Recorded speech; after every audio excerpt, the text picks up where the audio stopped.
EGM Network.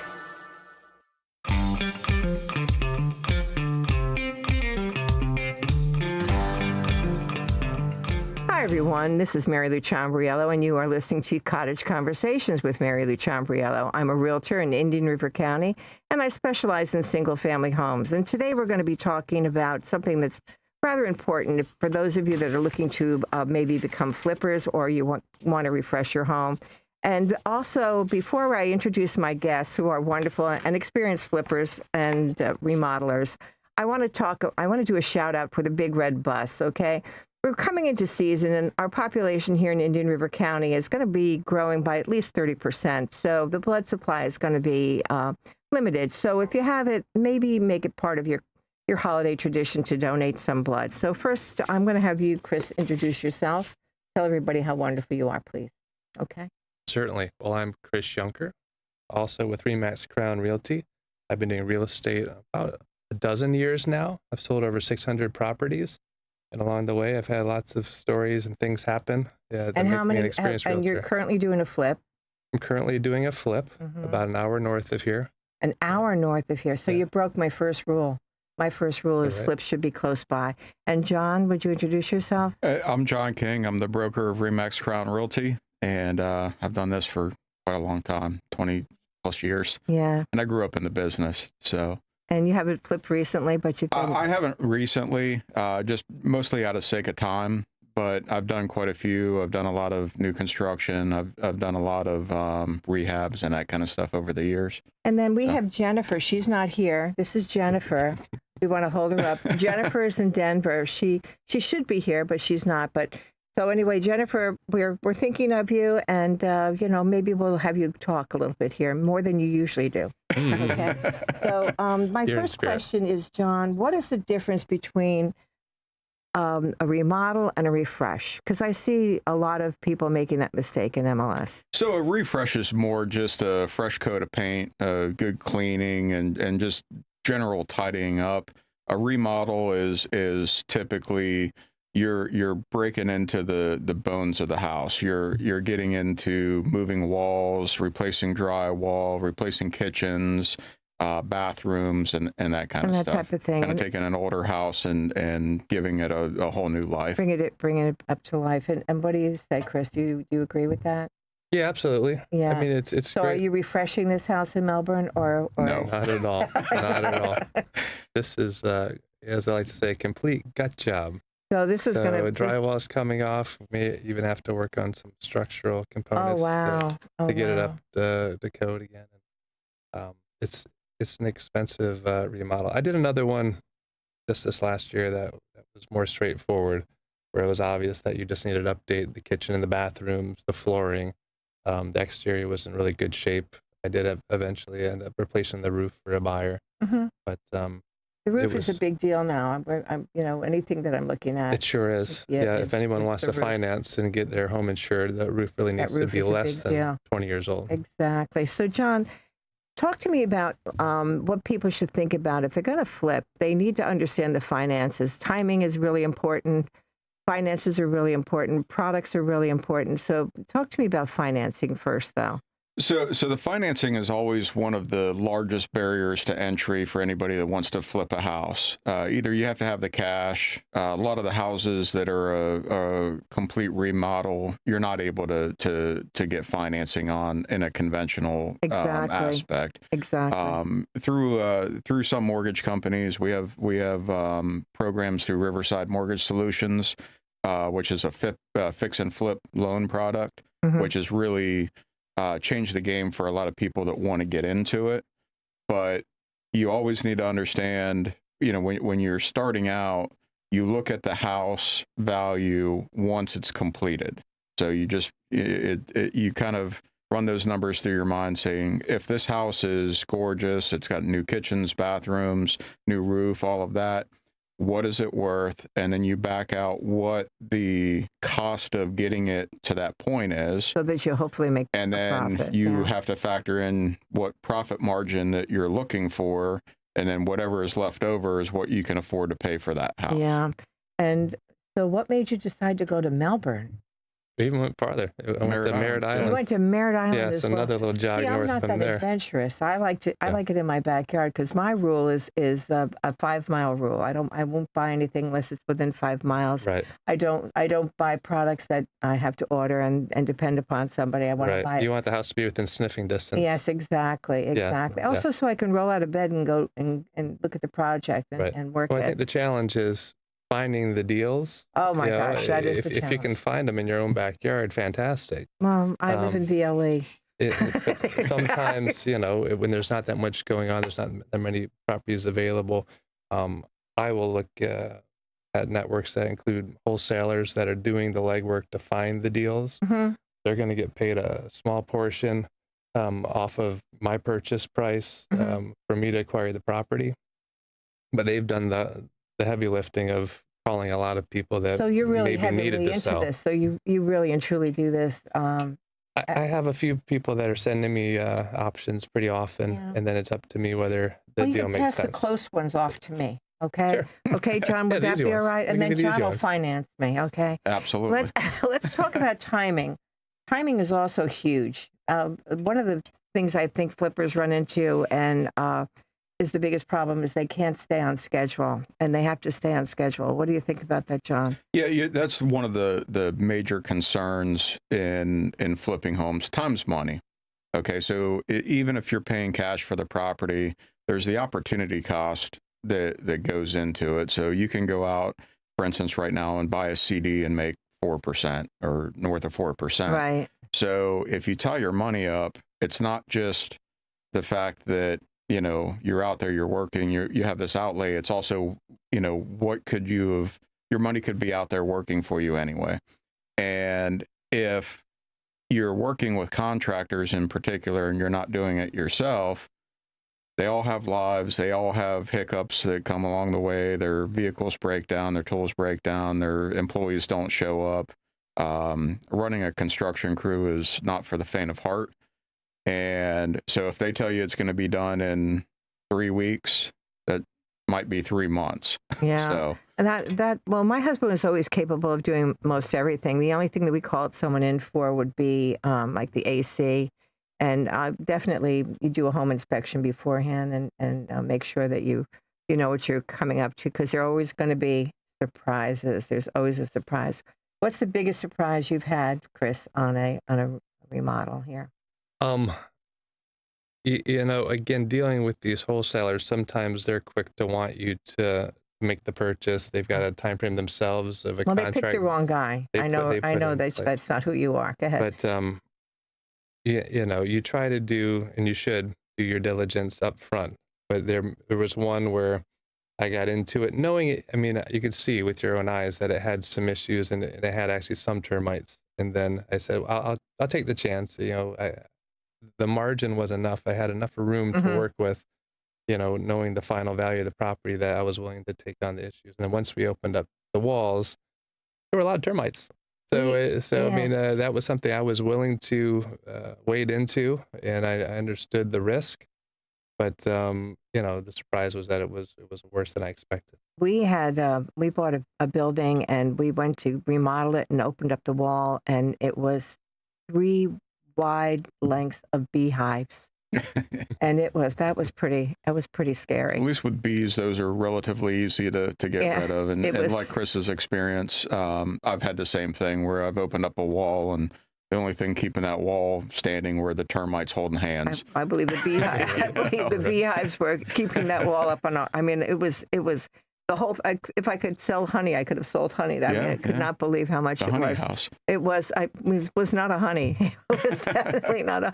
Now, talk to me about remodeling. Now, you're going to remodel it, John, and are you going to go with the fads, or are you going to stick with stuff that's more conventional? That's always a personal judgment call. I personally go with conventional. I mean, how many houses do you see from the 50s, 60s, even 70s that have pink bath fixtures and that kind of stuff? And I'm to big me, on white. I'm pretty much a white guy that goes with everything. It's not going to fall out of favor.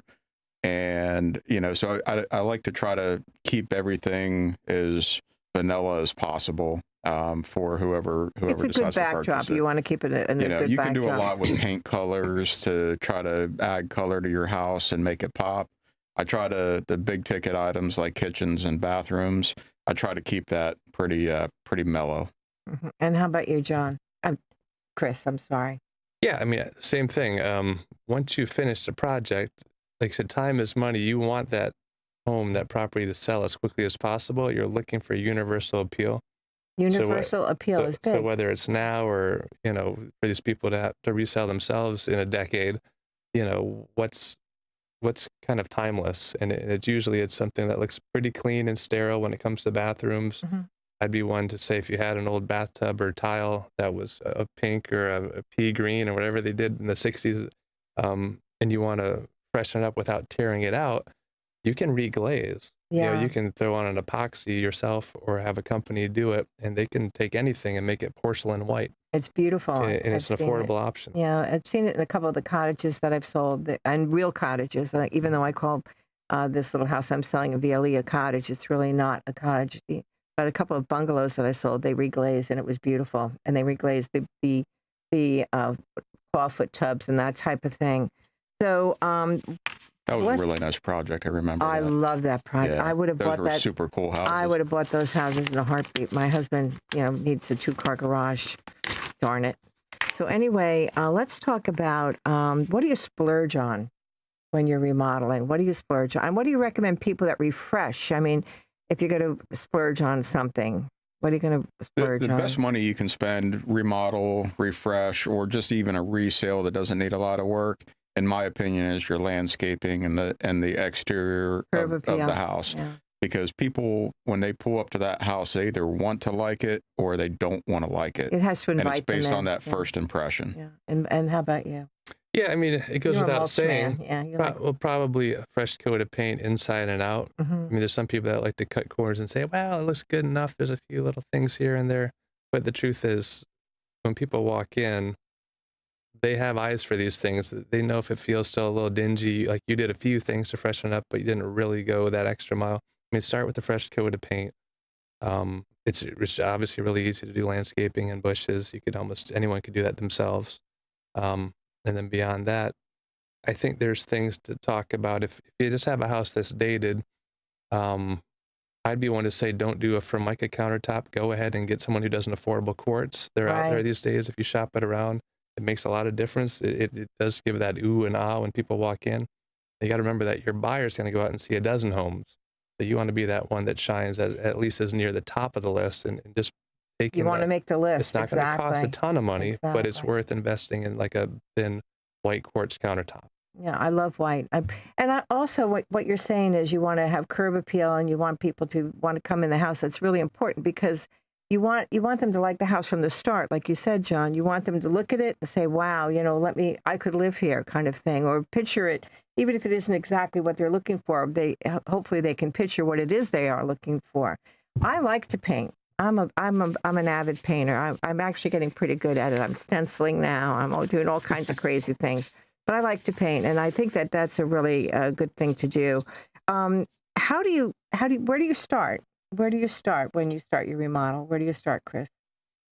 It depends on the project, right?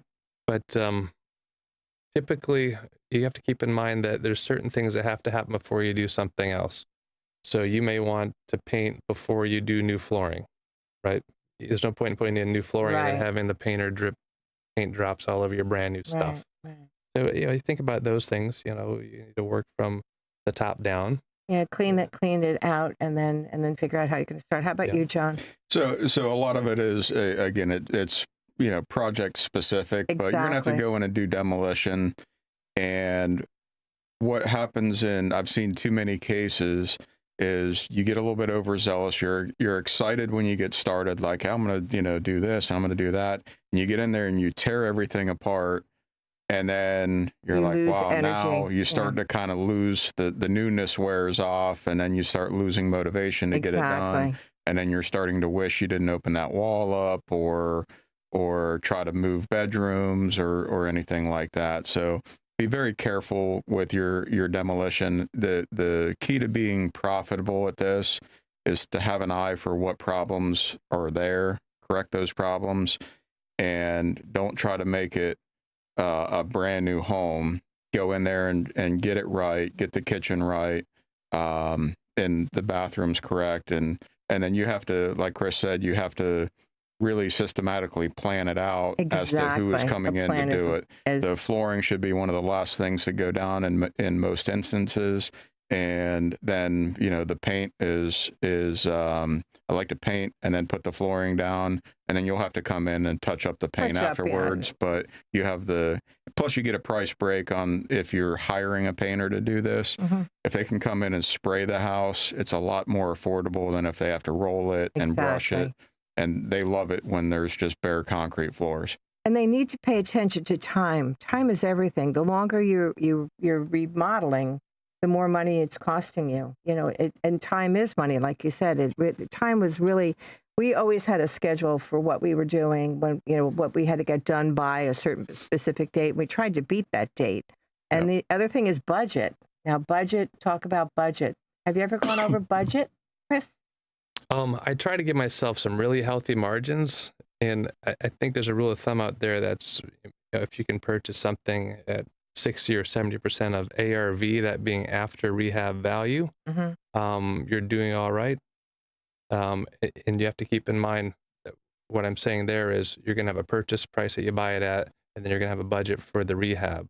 That total has to be less than 70% of what you plan to or think you can sell it for. Yeah, and if those numbers don't make sense, then you're going to be losing money at the end because you're going to end up spending more than you expect on the rehab. And well, you can't jump into it. You can't just buy a house and then think you're going to make money. You really have to do your research. You cannot jump into it. It has to be worthwhile. You don't want to break even, or you're just spinning your wheels to help someone move into a nice house, and you didn't not a hobby. Do it for anything. You have to. And how about you, John? What do you think? Yeah, Chris's numbers are spot on.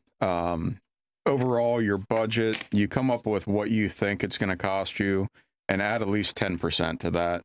And it's going to depend on the level of rehab that you're doing. If it's a relatively minor one, you can work on lower margins because you can get in and out of it pretty quickly. But if it's, if we start talking roofs, moving walls, redoing kitchens, countertops, bathrooms, there's supply chain issues that come into play that, and then your contractors, you're not going to make any friends with your contractors typically when it's your job, because you have to stay on top of them. But yeah, Chris's numbers are really pretty spot on. You have to purchase it properly. And how do you tell me how you found your properties? I just drive around. I do it the hard way. And how about you? So how do you... with mine, most of the ones that I've done, the projects have found me. I mean, obviously we scrub the market every day. We see what comes on. The last one that I did, it was a family member that had inherited the house. It was right before Christmas. Actually, I'm sorry, I got contacted right after Christmas, and it was the lady's sister who owned the house, never had any kids, and she called up and said, I've talked to like 4 different agents, and nobody seems to understand what's going on. This is what I need. I need X amount of money. And I need it yesterday because it was my sister's house. She passed away on Christmas Eve, and we just want over it. This is how much we want just to clean out the estate. And we're out of town. Neighbor had the key. I went over and I told her, broke down all the numbers for her. And I said, this is really what it's worth. She said, I don't care what it's worth. This is what I want. And she's like, the other 4 agents said the same thing. And I said, no, I'll give you what you want. I looked at it. It's within my budget. We'll take care of it. And it was a fantastic rehab. It took much longer than I expected, as usual, mostly because she smoked in the house. Yeah. And a lot of cigarettes went through that house. And that took more time than I expected to get that smoke smell out of there. And it was, new ductwork, painting. I bought an ozone machine to go in there and take care of that. Wow. And which I still have if anybody needs to borrow it. An ozone machine. So, but yeah, usually they kind of find me, and and then especially in our profession, I'm never gonna buy something where they don't understand exactly what my plans are. I sit down and I go over the numbers with them. You know, I'm buying your house for 300,000. I'm going to put 50,000 into it. I'm going to sell it for 450,000. Yeah. And, you know, and I lay the numbers out. I'm an open book. And if it works for you, it works for me. We'll do the deal. If not, we'll go find somebody else that wants it more. Exactly. And you can't buy a problem. I mean, we are buying a problem when we buy a property that we're going to rehab. It is a problem. That's why we're buying it. But you have to make sure that you can solve that problem. You can't. Yeah. And then keep in mind that as realtors, we have an obligation to be ethical in how we do 100%, business. yep. Yeah. So there's other slimy people out there that would just go door knocking on every house that looks, like it's falling apart and just offer, 30% of what they know it's worth. And someone might say yes eventually. And, we might feel like, well, why don't you let us put a sign on your property? You could at least walk away with twice as much. That's where we come from as a realtor, that we want to help. Exactly. And we're not looking to steal people's properties. Yeah, we're realtors. But at the same time, a lot of these, like John was just mentioning, are situational sales. Right. They There's generally more are, value to having the house sold than there is in waiting around for months to find the buyer at the right price. It's Now, not always about money. Sometimes it's about the situation. And they needed somebody that could turn around. And the only thing I waited for was enough time to get a clear title policy on it, which usually takes 3 to 5 days. Yeah. Now, do you have go-to materials that you use? Is there something that you always do, have like a signature material in your homes? I don't, only because I use subcontractors and other folks to put my project together, and then I'll sit with them and we'll talk about the materials and things. But I don't have anything necessary. I mean, if you want to say, I'd prefer vinyl plank in all my homes as far as flooring goes. Yeah. I know some people, and John in the past, on a lot of rentals and stuff that he's got, where he's just thrown in tile. And sometimes when you have the right tile guy and it's affordable, that's going to last forever. The only thing you have to keep up on is the grout. But I feel like with the I have vinyl amazing. plank, You can come to my it house. lasts, You'll love and my there's- grout. there's no She's the grout. master at grouting. You can come grout my house. Why not? I have grouted so many bathroom showers, I can't even tell you. I Right. go So in vinyl there. plank for me, other than that, I do like the white quartz countertops if you can get them I like at, that a lot, too. at a It discount. brightens up the room. We sell sunshine. Yeah, we sell And then just sunshine. other small things you can do along the way. If you want to stage the home, you can go out and try to get some decent things that maybe you can recycle into other flips, and as long as you've got a place to store the furniture and things. Yeah, I'm not big on that anymore. And how It's about not you, a- John? Do you have a not a go-to? lifting. Yeah, my go-to is the one that says that's a good quality material, and it says sale across the top of it.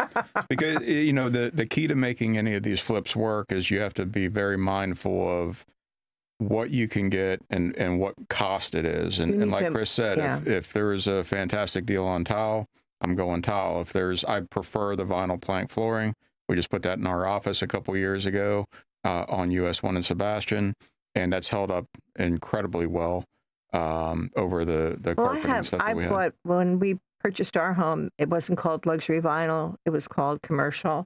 Yeah. And it's in my house like 15 years now. It's amazing. I really love it. It's beautiful and it looks natural. People think it's real wood. I don't. I know it's not. But we're going to be closing up now. Do you have anything that you want to suggest out there, Chris, for somebody that's looking to flip?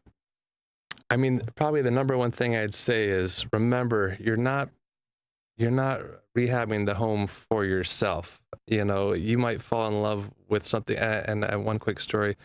On a house, I ran to a tile place and it got very expensive. I was proud. I found this wonderful tile I fell in love with, and I called my contractor. I said, I just signed up to buy this. And he said, you did what? Because it was about $10,000 over budget.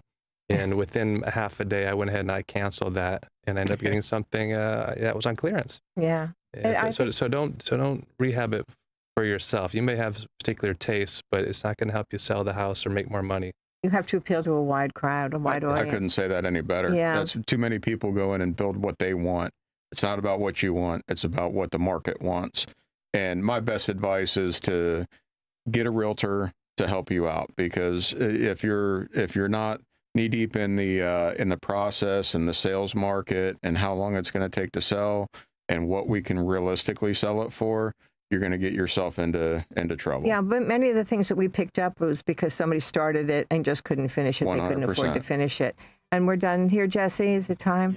Well, all of us here want to wish everyone a happy Thanksgiving. It's coming up, so please have a wonderful, wonderful Thanksgiving. Chris, do you have anybody you want to salute out there and say happy Thanksgiving to?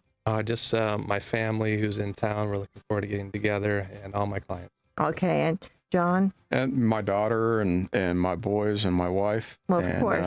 And your staff? And my staff, And my agents. Yeah, your agents, all of us. Have a wonderful, wonderful Thanksgiving. God bless, and ciao for now. We'll see you next time.